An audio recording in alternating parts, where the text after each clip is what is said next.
C'était la magnifique promesse d'Urban Comics dans le podcast First Print, bilan 2024 et perspective 2025. L'annonce du lancement de la collection Paperback et Urban Comics a décidé de nous dévoiler le programme avec 5 titres qui nous arrivent. 5 titres à ne pas rater à partir du mois de mai. 5 titres qui vont enfin proposer des comics abordables avec des prix sympas.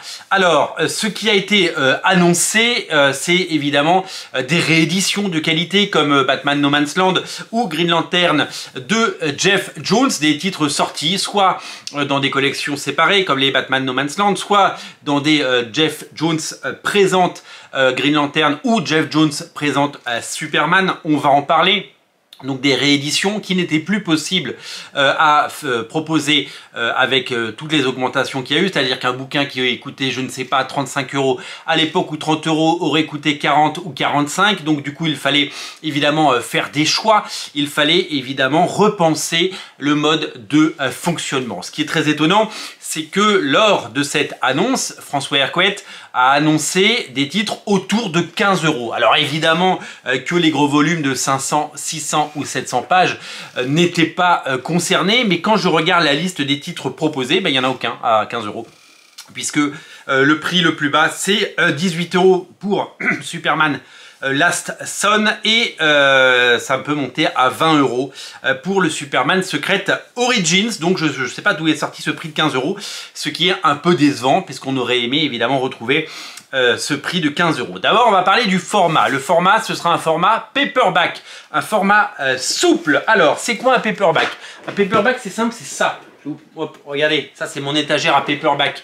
Aux États-Unis, c'est ça un paperback, c'est ce format souple dos carré qui a fait les heures joyeuses de Marvel et des grands éditeurs. Il faut savoir que par exemple, chez Image Comics, la majeure partie des titres, quand ils sont collectés, sortent en paperback et ne sortent pas en hardcover.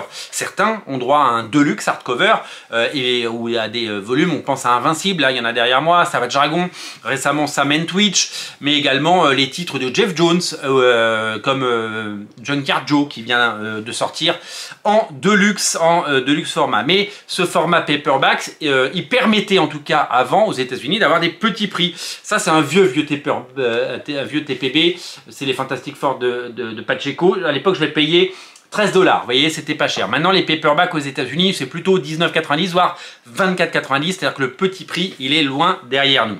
En France, on va avoir un format qui va ressembler à ça. Donc un format souple avec une forte pagination et bien sûr beaucoup de choses. Donc ce ne sera pas une copie conforme de ça, mais vous savez que ce format séduit et touche un grand nombre de lecteurs.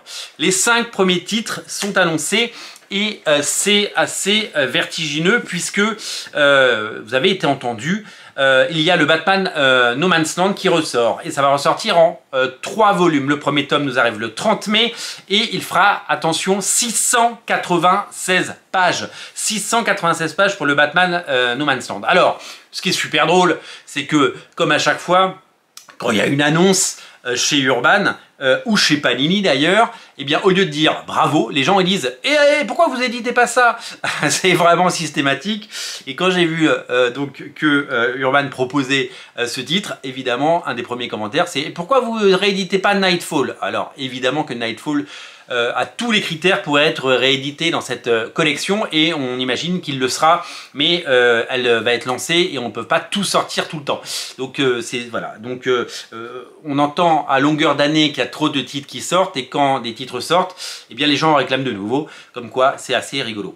Donc le Batman No Man's Land, il va coûter 42 € et donc on n'est pas du tout sur 15 balles. Vous l'avez compris, mais il y a quasiment 700 pages et si on fait le ratio nombre de pages, eh bien on est autour de 6 centimes la page. 6 centimes la page, eh ben, c'est pas cher du tout 6 centimes la page. C'est vraiment un super prix. Parce qu'un bon prix, c'est 10 centimes la page. Quand on est à 10 centimes la page, on est souvent sur le juste prix d'un comics parce que c'est compliqué de faire moins. 6 centimes la page pour No Man's Land et pour également le Green Lantern Rebirth dont on va parler, eh ben, c'est plutôt étonnant. Donc ça sort le 30 mai et ça va certainement cartonner. Alors 42 €, c'est une forte somme à sortir, donc va falloir... Mais ça nous fait, ça vous fait un omnibus. Ça vous fait un omnibus à 42 € quoi, en gros, parce que 700 pages, c'est un bel omnibus déjà.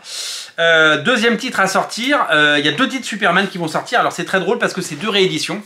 Et je suis allé voir dans ma collection, parce que ces 2 titres je les adore. C'était la collection à l'époque qui s'appelait Jeff Jones présente Superman.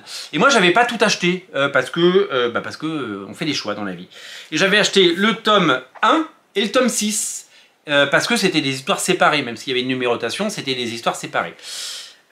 Et c'est ces 2 tomes-là qui sortent. C'est-à-dire que moi je les ai déjà, j'ai la chance de les avoir. Et ben ils vont ressortir dans cette collection paperback. On va commencer par le dernier fils de Last Son. Ça va faire 192 pages. Ça fait déjà 192 pages. Ça fait 192. Donc ce sera exactement la même chose, mais en souple, avec certainement une couverture plus joyeuse. Et ça sort le 6 juin. Et ça va coûter 18 €. Donc là on est plutôt autour de 9 centimes la page. On n'est pas tout à fait à 10 centimes, mais ça reste un bon prix, 18 € pour ce bouquin. C'est génialissime puisque c'est la réédition d'un classique des comics avec un récit co-signé par Jeff Jones et Monsieur Richard Donner, réalisateur du premier film Superman, et dessiné par le fantastique Adam Kubert. Adam Kubert, et oui, le génialissime Adam Kubert, un frère de Andy Kubert, oncle de Emma Kubert et fils de Joe Kubert, dessinateur des X-Men, de Wolverine et de tout ça, vous êtes au courant. J'ai tellement adoré ce récit fabuleux, génial, un des rares seuls projets d'Adam Kubert chez DC Comics, il n'en a pas fait beaucoup, et c'était vraiment exceptionnel. Quel plaisir de retrouver évidemment le Superman de Richard Donner, en sachant que vous allez voir, il y a une filiation avec le film pour tous les gourmands et tous ceux qui ont aimé le film. Un mois avant la sortie du film de James Gunn, ce sera bien de rappeler les classiques.